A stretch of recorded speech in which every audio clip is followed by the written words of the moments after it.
Greetings, historians. Welcome to Lore of the Dragon. So, what is this? It's not lore, it's not speculation. So, has Lore of the Dragon gone crazy? Well, the answer to that is maybe. So in short, I asked the community what they would want from a Legend of Spyro remake, and they said they would want all of these things. And in fact, throughout the video, you'll see names that are popping up. And those are actually people who came up with the ideas for this video, or at least inspired some aspects of the video. Without them, this video quite literally would be impossible, and I'm very thankful for those who participated. If you want to participate in something like this, you can stick around the channel however you want to do that, and I will be eventually getting to Dawn of the Dragon. I just need to get through the Eternal Night first. Now, each game is broken up into 3 acts and a prompt.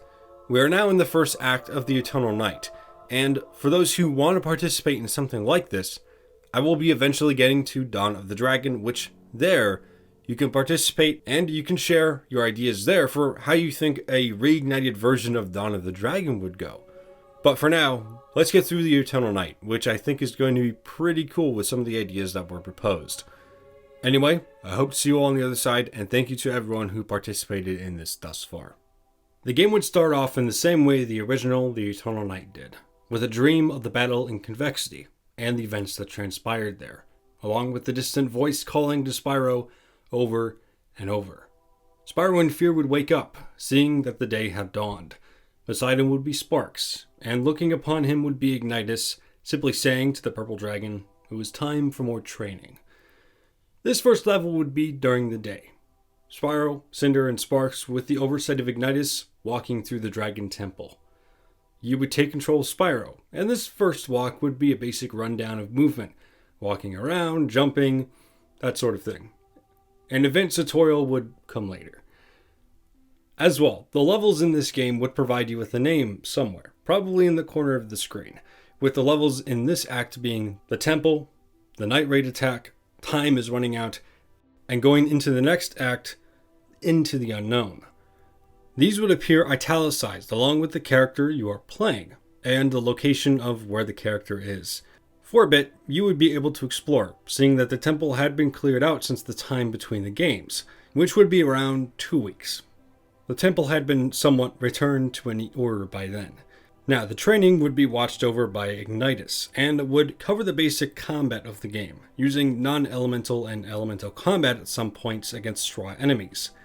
Now, there is a difference between the Reignited Legend and the original Legend of Spyro.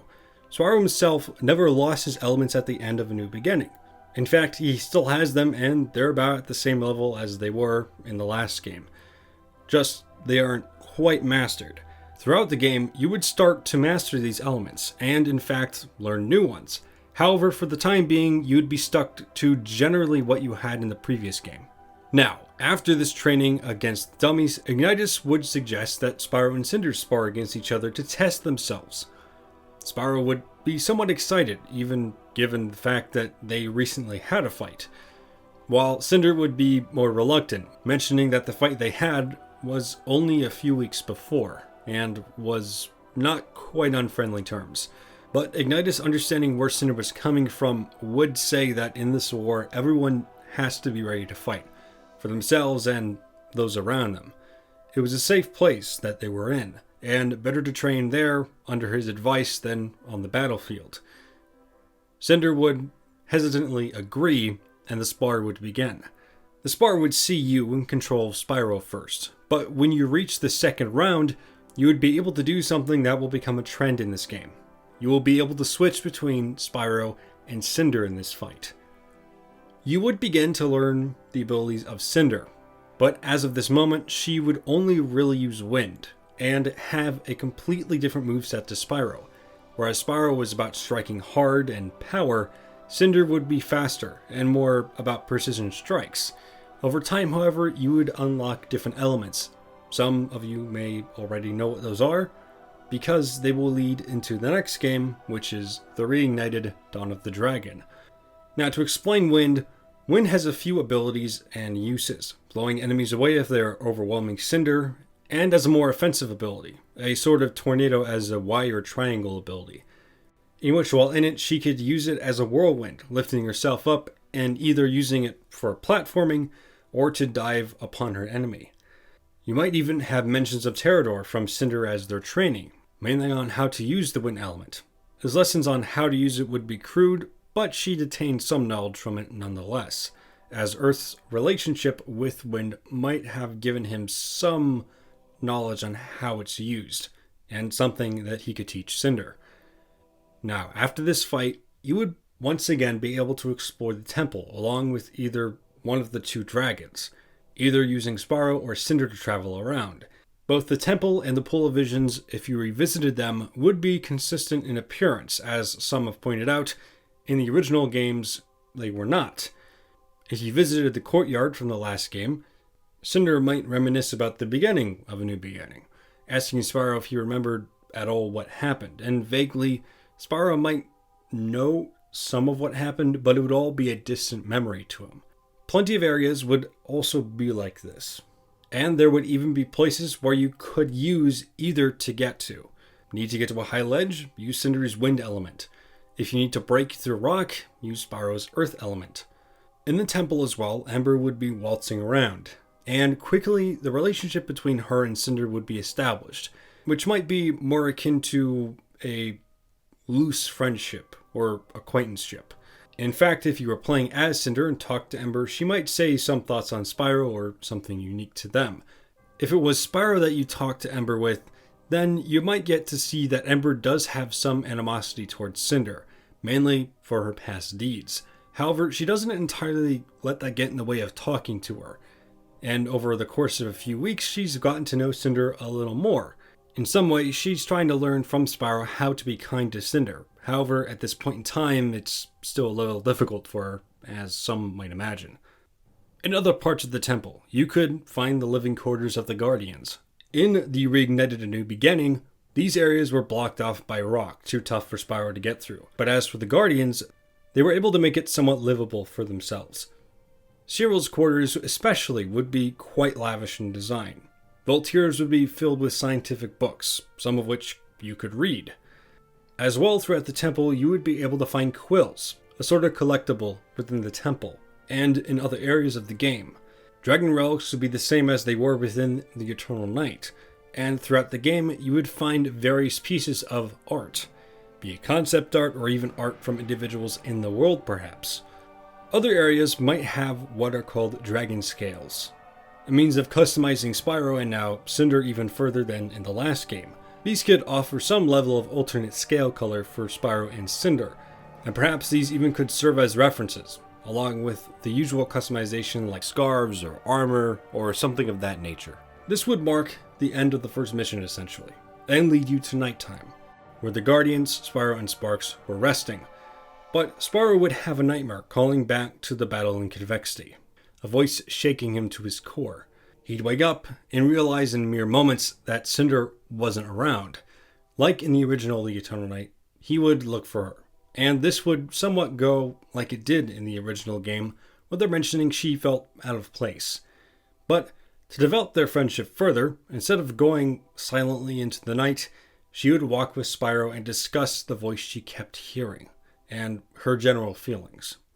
Spyro would say he heard something similar, referring to his nightmare about Convexity, but the Dragoness would explain what she was hearing wasn't just regarding Convexity, but places that she hadn't been in a long time.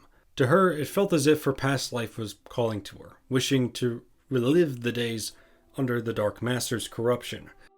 She'd explained that in some twisted manner of thinking she might have wanted to, as it was much more familiar than anything she had lived through before.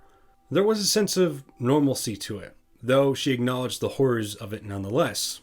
But overall, she was worried that even so, she might turn back to that, even if right now she knew it was wrong. Now, here is where you might see a new personality trait come from Spyro.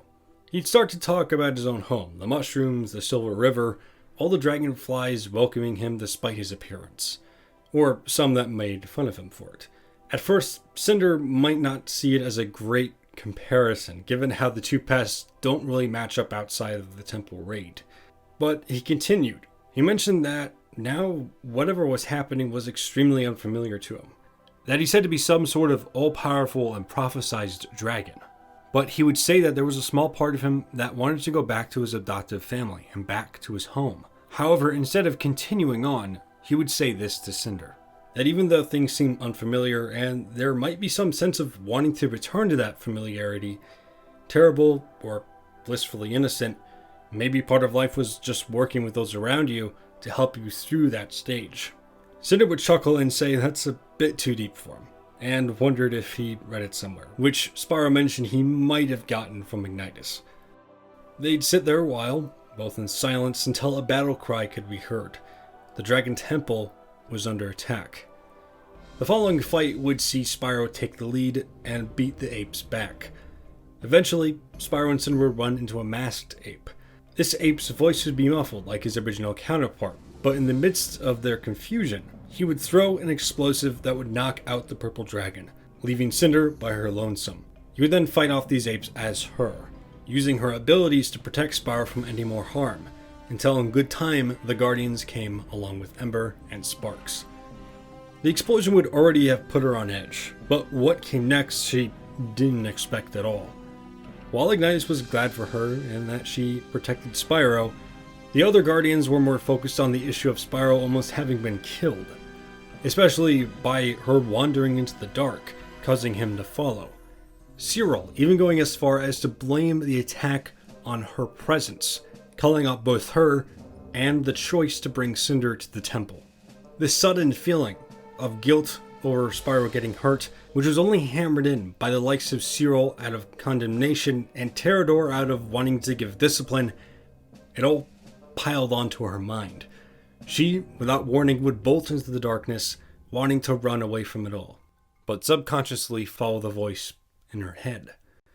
Meanwhile, Spyro would be in a dream state, and appear on the lone platform hovering in the void. Floating debris would fly past at varying speeds. He'd call out to see if anyone was there, but an unfamiliar symphony of voices called out from the darkness, their whispers getting louder and louder by the second. Then Spyro would demand for them to stop, and all around him the world would freeze in place. He'd ask what that was, and a voice answered, weary and tired.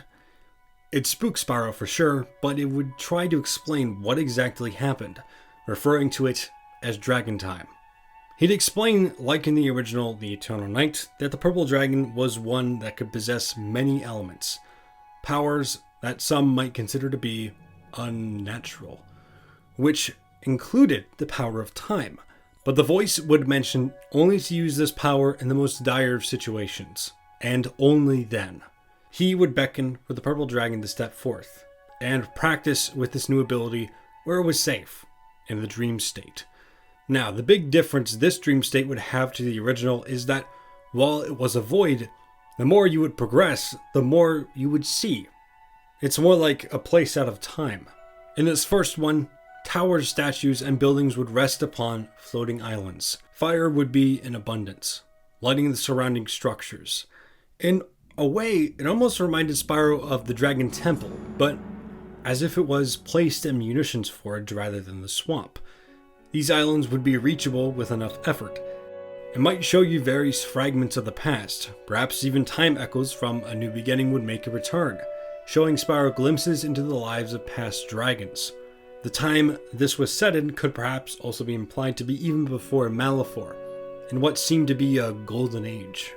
Along with that, they would have collectibles that you could gather, which could contribute to perhaps collecting an in-game document of events to learn more history of the world. Later in the game, this would increase in difficulty, with the introduction of new elements, challenging puzzles, but the rewards would be that much better. While in this state, Spyro would be able to see his own memories in addition to these time fragments, and on rare occasions, the memories of others from that time. He then would arrive at a large platform, a door in the center, and two statues like the ones in the Dragon Temple on either side of its entrance. Overall, the path would be similar to that of the original The Eternal Night. But then you would get to a part where originally Spyro would have relearned the fire element. Because Spyro still has his elements, he would have to face a challenge not to relearn something lost, but to learn something new. He would meet a fire dragon masked in a misty blue hue, about the same age as Ignitus in appearance, but immediately Spyro could tell him apart from Ignitus. He'd turn around and gaze toward Spyro, simply saying, "Greetings, young one." His voice would carry a tone of worry, despite his size and seeming power over Spyro. He'd follow that by saying, "I'm here to train you in the ancient ways of fire." Spyro would mention how Ignitus had done the same, to which the dragon would simply say, if it weren't for him, Ignitus might not know half of what he does, and that even then, there were secrets he could teach that Ignitus himself had not yet learned. Only one other had learned these techniques, and it was through these techniques that Spyro would defeat his destined enemy. The young purple dragon would ask for his name, and the dragon would answer, saying that he was Elder of Days Since Past. This character either having the name Dragsooth, or another name we see in the elemental level up screen of the original A New Beginning. Of what time he was, he didn't answer, and Spyro would ask if another purple dragon had been trained by him, to which he would say, in days more bright and cheerful, yes. A moment of silence would be had, and abruptly the elder would ask for Spyro's name. Obviously, Spyro would say his name as well, Spyro, to which the elder would say that he was glad to meet him. Then the platform around them would set the stage for a test, and the fire dragon would say one word: prepare. The fight would put knowledge of elemental abilities to the test, and at the end, the elder would prompt Spyro to use the technique that he demonstrated to him. This could be something like harnessing fire to eventually use blue fire, more powerful but more costly than fire. If used too much, it would hurt Spyro. Other attacks might be a sweeping attack with fire, or other moves that would help with crowd control. Spyro would complete the test, and the elder would be impressed, however worried. He'd turn to Spyro and congratulate him, and tell him that he wished him good luck on the road ahead, and that perhaps another visit was in order. Spyro would confidently agree, and the elder would fade away, and the voice from before would beckon Spyro to the door, and to a spot much like the Pool of Visions. Spyro would say that this voice hadn't even given him a name, or really explained himself, but it was here at the pool that the voice would reveal its name, calling itself the Chronicler, and it was prudent that Spyro found him. So he showed him a tree, and said that there he would find more clues on how to find him. Then he would say that he would awake, and so the screen would fade to black, and Spyro would be brought back to the Dragon Realms. Spyro would awaken soon after, within the temple. Sparks looked at Spyro with concern, with the Guardians standing right beside him. The apes had been warded off for now, and the temple secured. Ignitus would ask if Spyro was alright, and overall, Spyro was, albeit a bit disoriented. He'd mutter something about a tree and an individual known as the Chronicler, but his first major reaction would be to ask where Cinder was, to which Cyril might have given a cold and honest answer, saying that she had just run off. Spyro would be more than willing to go find her, but Voltaire would ask him about this tree, commenting that it was most peculiar for him to see such a thing, along with a voice telling him to come there. Again, the scene would play out similarly to the original The Eternal Night, with Pterodor saying that the temple was no longer a haven with this new attack, and that they needed to seek shelter elsewhere. They would mention that a place called Warfang, if they were to ever get there, would be much safer for them, and they would bring Ember along with them. You'd see more of her later, don't get me wrong, but I'll get to that later. Ignitus then would use the Pool of Visions to perhaps glimpse into what Spyro saw, and it would be found that he needed to go to a place called the Ancient Grove, a place known only to the Guardians and others of high-ranking dragon society. Spyro would retort to going to this Ancient Grove, and saying that finding Cinder was vastly more important. But Ignitus would reply, saying that if he had a vision from the Chronicler, that he should heed his call. Like in the original The Eternal Night, he would mention that the Chronicler showing himself was sometimes considered a warning, a sign of doom, and he would mention that it coincides with a myth, something called the Eternal Night of Darkness. he wouldn't have time to explain all he knew about it to Spyro, and honestly, he didn't know much else other than that. So if this was something to be afraid of, he would have to ask the Chronicler. And Ignitus would say that in a strange way, it could be a way to help find Cinder. Spyro, trusting Ignitus, would find this as enough reason to go along with finding this tree. And while he would go on this quest given to him by the Chronicler, his main objective was to find Cinder. And if that's the way he was going to do it, then so be it. In any case, Ignitus would say that he would wait at the temple, awaiting the return of Spyro, Sparx, and Cinder. With some thought put into it, Spyro would make his way toward the ancient grove, with Ignitus staying at the temple, awaiting the return of the young purple dragon. Perhaps in the last moments, you would see him trying to glimpse into the pool of visions again, and hope to see the outcome of the future. In the next act of the Reignited Legend, we will follow our protagonists into the Reignited Legend universe, and explore more into what this new, revamped world built by the community has to offer. Thank you all for listening. Thank you to those who have subscribed and liked all these videos over the past 2 years. Honestly, that helps. And thank you for those over on Patreon who are helping me pay for Adobe Premiere. Jabby, Abyssal Blue, and Shaggy with the red gems, and Kiasu Shin and Eka Restored with the blue gems. Anyway, that's going to be it for me. I'll see you all the next time we talk about lore, speculation, or a project built by the community. Stay safe, historians.